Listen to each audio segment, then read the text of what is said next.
नमस्कार. आत्ताच ESICच्या UDCच्या प्रीचा निकाल जो आहे तो लागलेला आहे. काही विद्यार्थी वाट पाहतात की RBI असिस्टंटच्या प्रीचा निकाल कधी लागेल. पण जसा ESICचा एक्सपेक्टेड लाईनवर निकाल लागला आणि त्यानंतर RBIचा सुद्धा निकाल जो आहे तो पुढच्या काही दिवसामध्ये पुढच्या आठवड्याभराच्या आतमध्ये येऊन जाईल आणि विद्यार्थ्यांची लगबग चालू होऊन जाते अचानक की मेन्सची तयारी काय करायची, कसं करायची. कालपासून फोन त्या गोष्टीसाठी जास्त होते. त्यामुळं मी काल संध्याकाळच्या वेळेला एक Google फॉर्म टाकला होता. त्या माध्यमातून तुमच्याकडून मॅक्सिमम तुमचे क्वेश्चन जे ते करेक्ट केले. त्यापैकी साधारणतः 70-80% क्वेश्चन रेलेवंट होते आणि पुन्हा 20-30% क्वेश्चन पुढची ॲडव्हर्टिजमेंटबद्दल किंवा बाकी XYZ गोष्टींबद्दल जे ते होते. तर तेवढे क्वेश्चन साईडला ठेवून मॅक्सिमम त्यातले कॉमन क्वेश्चन साईडला काढून मी बऱ्यापैकी क्वेश्चनची एक यादी आणि त्या पद्धतीने तुमचे FAQ जे ते तयार केलेले आहेत. सो दॅट या व्हिडिओच्या माध्यमातून मला तुम्हाला ESICच्या UDC मेन्सबद्दल आणि सोबत RBIच्या असिस्टंट मेन्सबद्दल जे ते गाईड करता येईल. तर आजच्या शॉर्ट व्हिडिओच्या माध्यमातून आपण हा सगळा पार्ट जो आहे तो आजपासून जो आहे आता जो आहे तो पुढच्या व्हिडिओमध्ये कंप्लीट करूयात.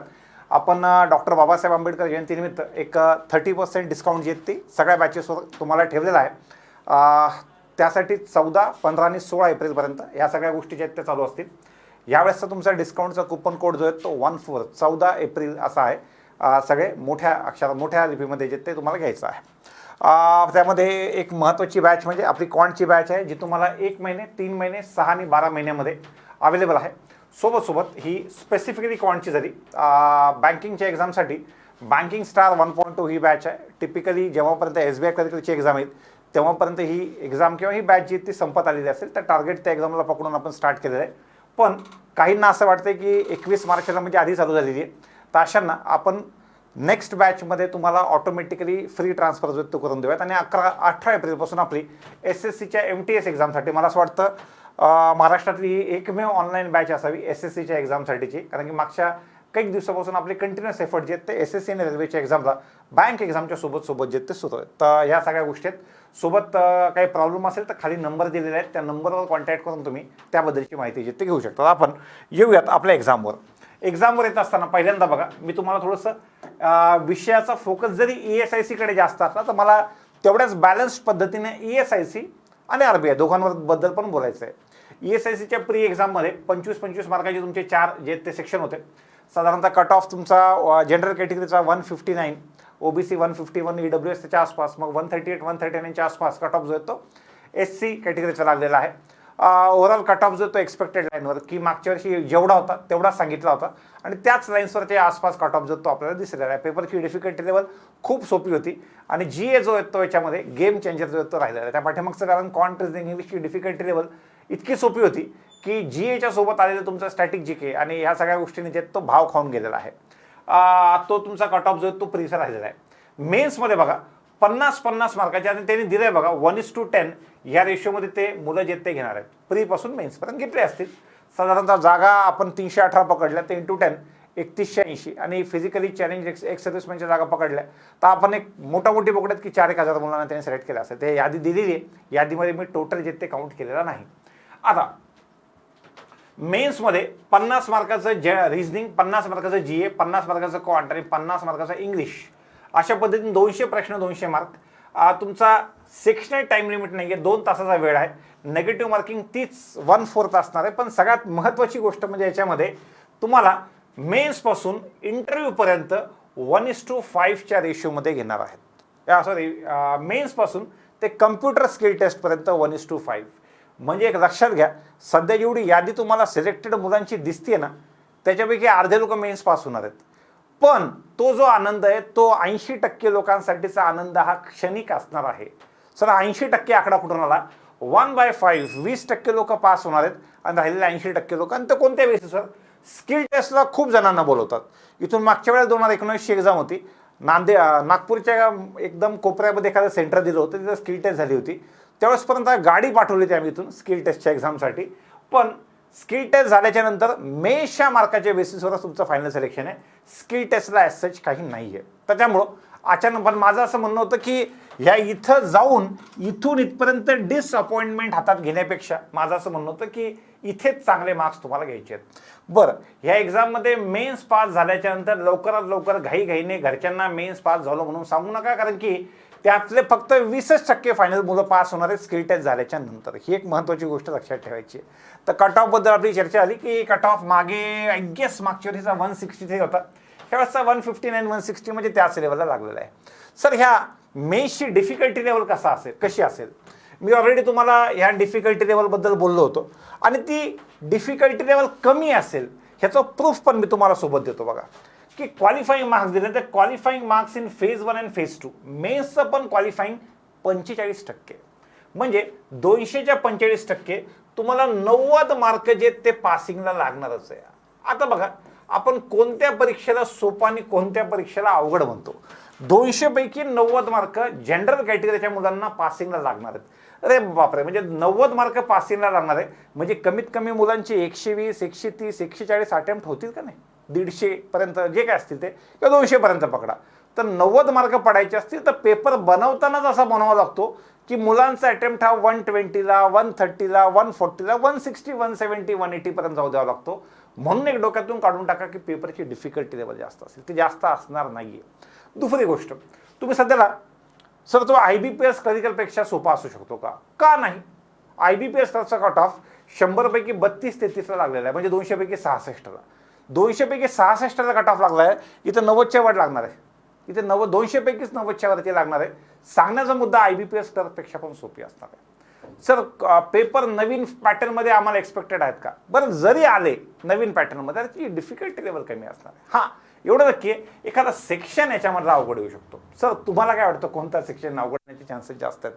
तर मागच्या काही दिवसापासून तुम्हाला लोकांना ज्या सेक्शनला सगळ्यात जास्त भुरळ घातलेली आहे अवघड असण्यासाठी तो GA वरच मला डाऊट येतोय, कारण की त्याच्यामध्ये एवढ्या एक्झाम्स मधल्या काळामध्ये IBPSला घ्यावं लागतं, स्वतःच्या असतील दुसऱ्यांच्या असतील, की तो GAच्या क्वेश्चनचा कोटा जो तो संपत आलेला आहे. एका दिवशी अशा महत्त्वाच्या मोठमोठ्या किती घटना घडणार आहेत, पण दर 2-3 दिवसाला IBPSला एक पेपर घ्यावा लागतो. त्यामुळं घाणेरडे क्वेश्चन एकापेक्षा एक असे क्वेश्चन जर कुठे काढू शकतो यासाठी स्कोप आहे तर तो GAमध्येच आहे. तर GAमध्ये मला असं वाटतं की डिफिकल्टी जास्त असेल, त्यासोबत एखाद सेक्शन ते डिफिकल्ट देतील, सो दॅट विद्यार्थ्यांचा जो अटेम्प्ट आहे तो 120 पासून 180 200 पर्यंत कुठेतरी असला पाहिजे. तो एकदम 100चा अटेम्प्ट असणार नाही, 90चा कट ऑफ घ्यायचा असेल तर ही एक महत्त्वाची गोष्ट.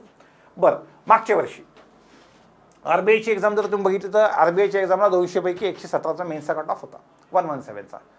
त्याच्यामध्ये 2 सेक्शन अवघड होते, एक GA अवघड होतं, एक क्वांट अवघड होतं, पण राहिलेले 3 विषय खूप सोपे होते ना. त्याबद्दल तुम्ही काय म्हणतात? 40 पैकी 35 पेक्षा जास्त मार्क कम्प्युटरमध्ये पडत होते, मी RBI बद्दल बोलतोय. 40 पैकी 30-35 मार्क इंग्लिशमध्ये पडत होते, त्याबद्दल तुम्ही काय म्हणतात? तर तिथेही कट ऑफ 200 पैकी 117चाच लागला होता. 2 सेक्शन तिने अवघड टाकले होते. ह्याही केसमध्ये एक सेक्शन किंवा दीड सेक्शन, दीड म्हणजे एखादा सेक्शन मॉडरेट अशा पद्धतीने येऊ शकतो, पण ओव्हरऑल पेपरची डिफिकल्टी लेवल कमी असेल. आणि ह्या वेळेला मेन्सपासून स्किल टेस्टला गेल्याच्या नंतर भरपूर डिसअपॉइंटमेंट असणार आहे स्किल टेस्टमध्ये. म्हणून मेन्स पास झाल्याच्या नंतर घाईनं घरी फोन करून सांगायचं नाही. जितकी मजा घरी फोन करून सांगताना वाटते मेन्स पास झालो, त्याच्यापेक्षा 10 पट दुःख होतं ज्यावेळेस आपल्याला कळतं की यार स्किल टेस्टमध्ये काही नव्हतं. स्किल टेस्ट सगळ्यांची ऑलमोस्ट पास करून देतात, तर ज्यांचे मेन्सचे मार्क जास्त त्यांना पुढे पास करतात. म्हणून हे 1:5 ने मला नाही वाटत ते 1:2 किंवा 1:2.5 किंवा 1:3च्या वर नेलं पाहिजे, पण का 1:5 घेतात त्यांचं त्यांना माहिती.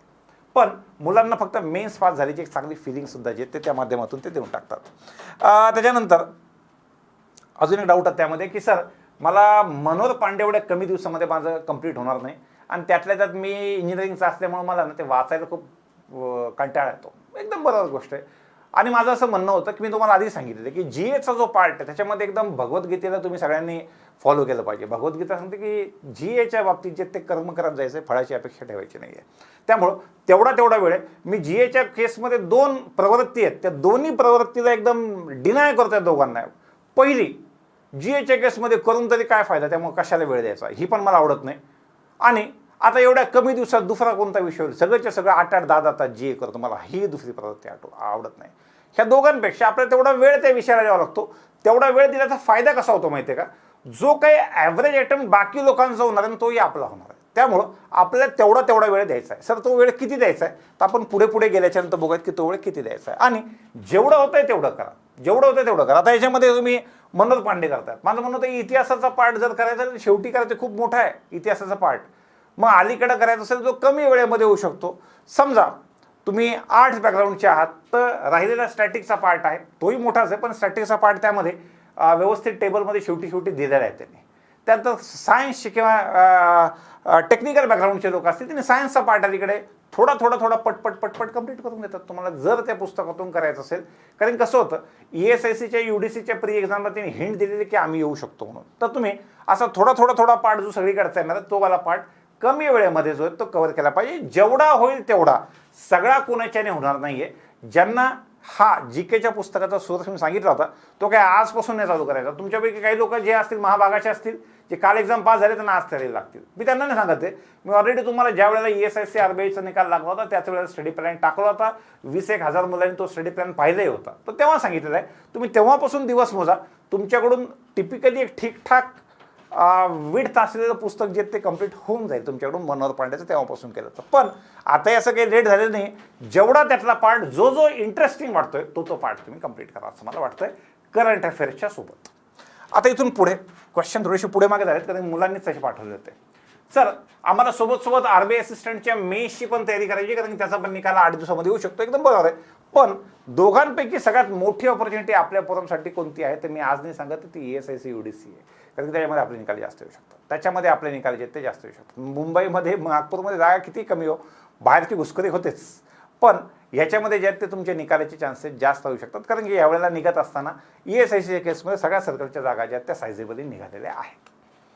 आता ह्याच्यामध्ये बघा 1700च्या आसपास UDC आहेत, 1700 आणि 950च्या आसपास जागा ज्या आहेत त्या RBIच्या आहेत असिस्टंटच्या.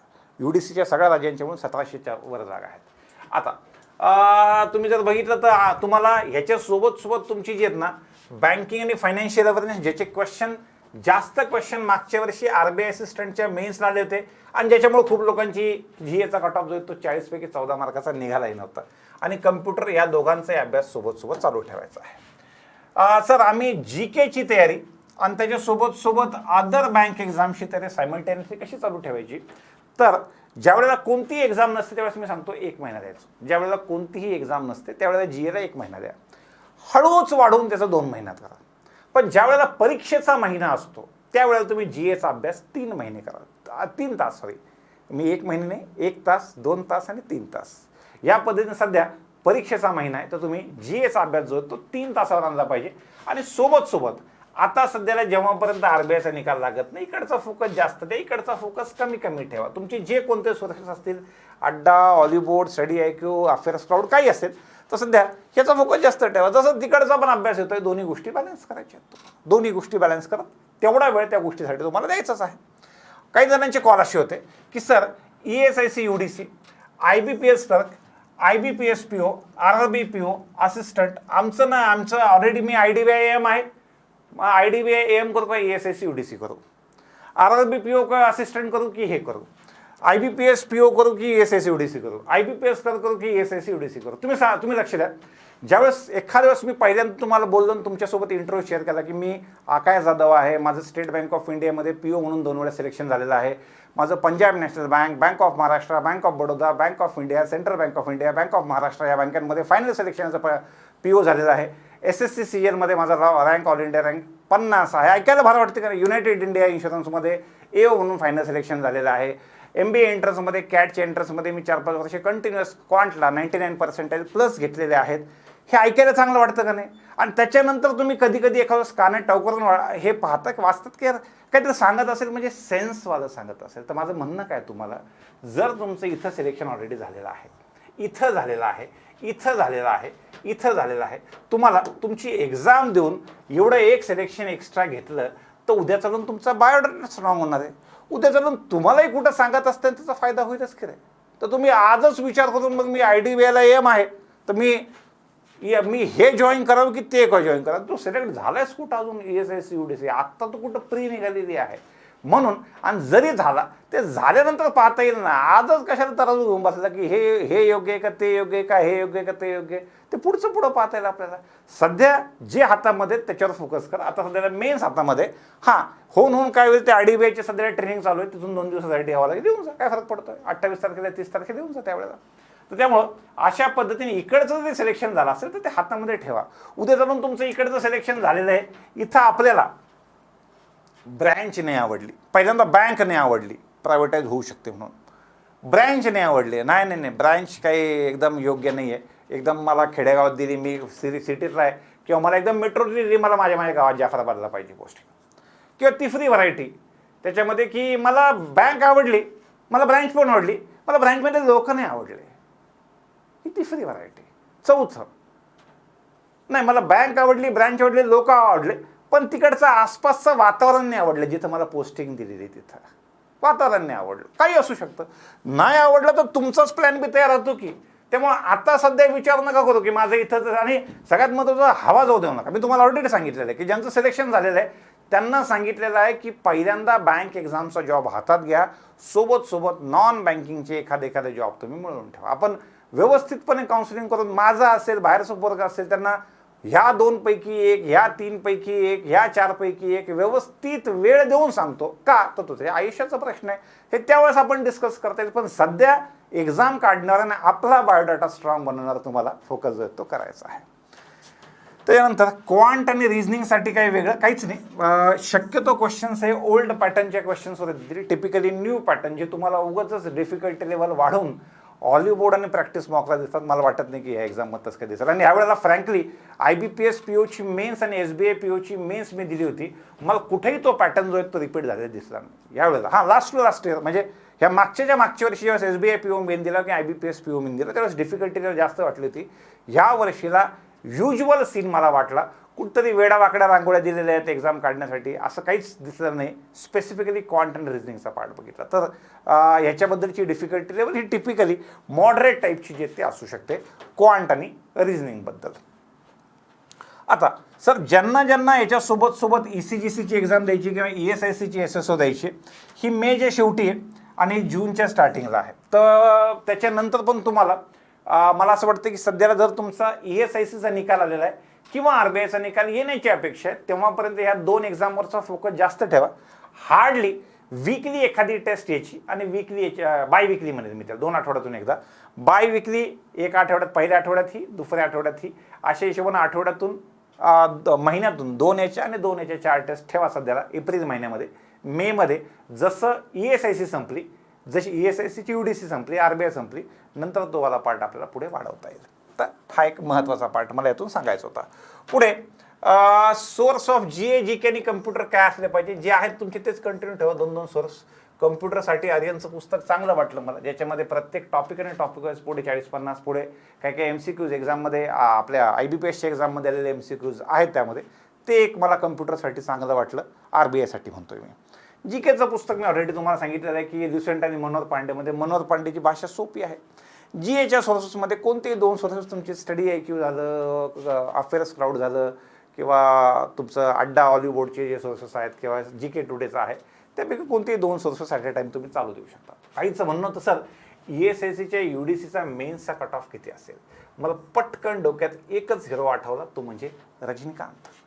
तुम्ही त्यालाही जाऊन विचारलं, थलैवा काय वाटतं तुला की काय असेल ESIC UDC मेन्सचा कट ऑफ, त्यानं जरी सांगितलं सुकेल. त्याच्यामुळे इथं आपली स्ट्रॅटेजी एकदम क्लिअर पाहिजे की मॅक्सिमम अटेम्प्ट विथ 90% ॲक्युरसी. त्या हिशोबाने आपल्याला पुढे जायचं आहे. कारण की या परीक्षांचा कट ऑफ जो तो जेन्युइनली जास्त लागणार आहे, ज्या कट ऑफ जास्त लागणार आहे, त्यामुळे आपला अटेम्प्ट आहे तेवढाच त्याच रेंजमध्ये पुढे पटकन पाहिजे. त्याच्यानंतर काही रेग्युलर बॅचेसमधले विद्यार्थी आहेत.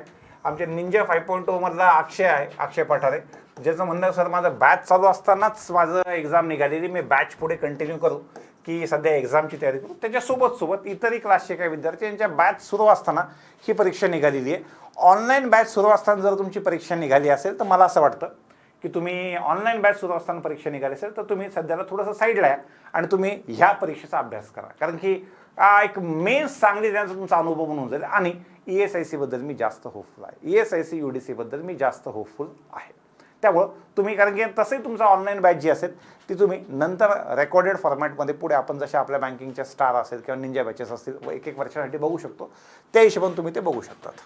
सर आम्हाला इन्शुरन्स अवेअरनेसवर जास्त फोकस करावं लागेल का? मला वाटत नाही तेवढं जास्त फोकस करावं लागलं असतं तर प्रीमध्ये जास्त क्वेश्चन आले सर, काही विशेष क्वेश्चन नाही आलेले. इन्शुरन्स अवेअरनेसची जी ग्लोसरी असते एवढी ग्लोसरी जी आहे, प्रत्येक प्रीमियम काय असतं, हे काय असतं, टर्म प्लॅन काय असतो, अमकं डमकं, ह्या छोट्या एंडोमेंट प्लॅन काय असतो, याच्याबद्दलच्या छोट्या मोठ्या गोष्टी ज्या आहेत त्या माहिती करून घेऊन जा. खूप एक्स्ट्रा मटेरियल नाही, बऱ्यापैकी पार्ट जो आहे तो तुम्हाला इन्शुरन्सचे 2 आकडी नंबर ऑफ क्वेश्चन असे 9, 10, 12 क्वेश्चन मला नाही वाटत की पाहायला मिळतील, पण इन्शुरन्सचे क्वेश्चन येतील एवढं मात्र नक्की. त्यामुळं त्याची बेसिक ग्रोसरी जी आहे ते तुम्हाला इन्शुरन्सची चांगल्या पद्धतीने करून जा. सर जुने पेपर आम्ही बघावं का? हे बघा 2019चा जो पेपर होता तो 2019चा पेपर हा IBPS कडे होता. मध्ये पाठीमागचे काही वेळा ना ESICनं स्वतः एक्झाम घेऊन बघितल्या. मग स्वतःच्या एक्झाममध्ये टिपिकली प्युअर इतिहास भूगोलच्या टाईपमध्ये SSCच्या पॅटर्नमध्ये स्वतः ज्यावेळेस घेतले त्यावेळेस घेतली होती. पण हे 2019मध्ये त्यांचा पेपर पॅटर्न बदलला आणि ते IBPSवर शिफ्ट झाले. तर सगळ्या गोष्टी ज्या त्या IBPS पॅटर्नवर आहे.